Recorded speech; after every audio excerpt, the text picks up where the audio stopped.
नमस्कार, मैं मोनिका राणा। ये है हिमाचल 365 और आप देख रहे हैं हिलकस news channel.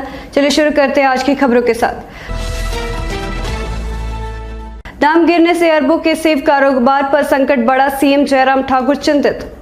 Chandigarh Manali national highway पर 7 मील के पास फिर भूस्खलन, 3 घंटे ठप रही वाहनों की आवाजाही। लड़कों संग खेला क्रिकेट, अब ऑस्ट्रेलिया के लिए पिता का सपना पूरा करेंगी रोहड़ू की रेणुका, टीम इंडिया में हुआ चयन। काबुल एयरपोर्ट पर आईएस हमले की चेतावनी, तालिबान ने पाकिस्तान को बताया अपना दूसरा घर। सुप्रीम कोर्ट में 9 जजों की नियुक्ति की सिफारिश मंजूर, राष्ट्रपति ने लगाई मुहर। जोगिंदरनगर में 20 दिन से लापता ज्योति का नहीं मिला सुराग, सड़कों पर उतरे ग्रामीण, प्रशासन के खिलाफ फूटा गुस्सा। टोलो न्यूज के जिस पत्रकार की हत्या की खबर, उसके ट्विटर हैंडल पर लिखा गया मौत की बात झूठ। अब खबरें विस्तार से। दाम गिरने से अरबों के सेब कारोबार पर संकट बढ़ा, सीएम जयराम ठाकुर चिंतित। हिमाचल प्रदेश में सेब के दामों में भारी गिरावट होने से अरबों के कारोबार पर संकट बढ़ गया है। बीते 15 दिन के भीतर सेब के दाम 1000 से 1200 रुपए प्रति पेटी तक गिर चुके हैं। पत्रकारों से अनौपचारिक बातचीत में सीएम ने कहा कि सरकार सारी परिस्थिति पर नजर रखे हुए है। सेब के दाम में एकाएक बड़ी गिरावट आई है, इसे बागवान चिंतित है। सीएम बोले, अभी एक ही बात उन्होंने बागवानों से कही है कि वे मार्केट में सेब भेजने की प्रक्रिया को थोड़ा स्लो डाउन कर ले, यानी मार्केट में कम फसल भेजे। उन्हें उम्मीद है कि आने वाले समय में मार्केट में सुधार होगा। सीएम ने कहा कि भंडारण क्षमता वालों से भी आग्रह किया जाएगा कि वे ठीक दाम पर सेब खरीदें, जिससे बागवानों को नुकसान न हो। उधर मंडियों में रेट गिरने पर बागवान निजी कंपनियों से अच्छे रेट की उम्मीद लगाए बैठे हैं, लेकिन सेब खरीद करने वाली अडानी की कंपनी ने इस साल 10 साल पुराने रेट खोले हैं। 2011 में अडानी ने 65 रुपए प्रति किलो रेट पर सेब खरीद की थी। इस साल भी कंपनी करीब इसी रेट पर सेब खरीद शुरू करने जा रही है।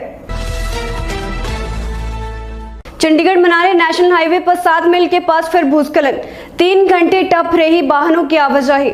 हिमाचल प्रदेश के मंडी जिले में गुरुवार सुबह 7 मील के पास भूस्खलन के कारण चंडीगढ़ मनाली नेशनल हाईवे करीब 3 घंटे बंद रहा। इस दौरान हाईवे के दोनों ओर वाहनों की लंबी कतारें लगी रही। हालांकि वैकल्पिक मार्ग बाया बजौर से वाहनों की आवाजाही की गई, लेकिन जाम की वजह से इस मार्ग पर भी लोगों को दिक्कत झेलनी पड़ी। इससे रोजमर्रा उत्पादों, अखबार, दूध, ब्रेड, अंडे और सब्जियों की सप्लाई प्रभावित हुई। एचआरटीसी की करीब 6 बसें रास्तों में फंसी रही।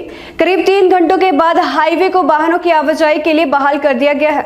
मंडी के एएसपी आशीष शर्मा ने कहा, हाईवे को बहाल कर दिया गया है। बता दें, मंगलवार रात को भी करीब 1 बजे 7 मील के पास भूस्खलन के कारण एनएच बंद हो गया था, जो बुधवार दोपहर 1 बजे खुला। लड़कों संग खेला क्रिकेट, अब ऑस्ट्रेलिया में पिता का सपना पूरा करेंगे रोहड़ू की रेणुका, टीम इंडिया में हुआ चयन। पिता का सपना पूरा करने के लिए गांव के मैदान में कभी लड़कों के साथ क्रिकेट खेलने वाली हिमाचल प्रदेश की रेणुका सिंह ठाकुर टीम इंडिया की नीली जर्सी पहनेंगी। धर्मशाला क्रिकेट एकेडमी में अभ्यास करने वाली रोहड़ू की पारसा गांव की मध्यम गति की गेंदबाज रेणुका का चयन ऑस्ट्रेलिया दौरे के लिए T20 क्रिकेट टीम में हुआ है। इस मुकाम तक पहुंची रेणुका का क्रिकेट का सफर आसान नहीं रहा है। 3 साल की उम्र में पिता को खोने के बाद परिवार की जिम्मेदारी मां पर आकी। रेणुका के पिता का सपना था कि उनकी बेटी या बेटा भारतीय टीम के लिए खेले। रेणुका हिमाचल की एकमात्र महिला गेंदबाज है जिन्होंने नेशनल टूर्नामेंट में हैट्रिक ली।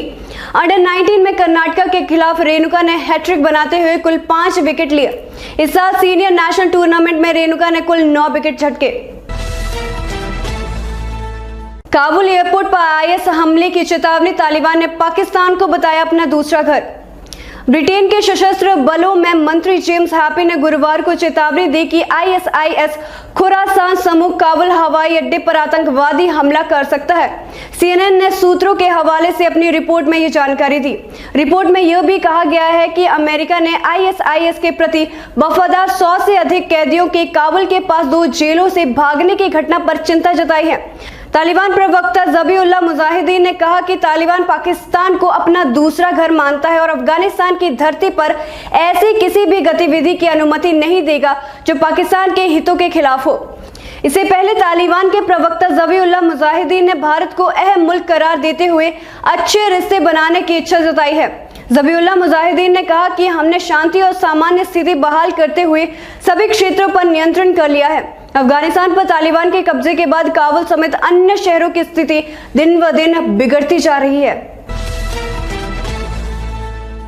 सुप्रीम कोर्ट में 9 जजों की नियुक्ति की सिफारिश मंजूर, राष्ट्रपति ने लगाई मुहर।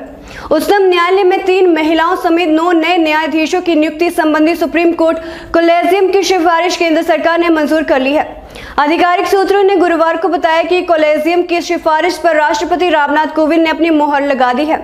शीर्ष अदालत के नए न्यायाधीशों में न्यायमूर्ति वी नागरत्ना, न्यायमूर्ति बेला एम त्रिवेदी, न्यायमूर्ति हिमा कोहली, न्यायमूर्ति सीटी रविकुमार, न्यायमूर्ति एम सुंदरेश और वरिष्ठ अधिवक्ता एवं पूर्ण अतिरिक्त सॉलिसिटर जनरल PS नरसिम्हा शामिल हैं। न्यायमूर्ति नागरत्ना देश की पहली महिला मुख्य न्यायाधीश CJI बनने के पूर्वासार हैं।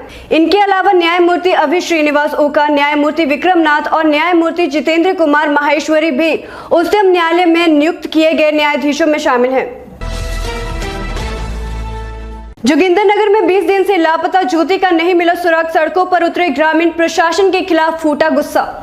हिमाचल प्रदेश के मंडी जिले के जोगिंदरनगर शहर के नजदीकी हराबाग गांव के नकेहर से संबंध रखने वाली 23 वर्षीय लापता ज्योति का 20 दिन बीत जाने के बाद भी कोई सुराग न मिल पाने पर गुरुवार को परिजनों की मौजूदगी में ग्रामीणों का गुस्सा पुलिस प्रशासन के खिलाफ फूटा है।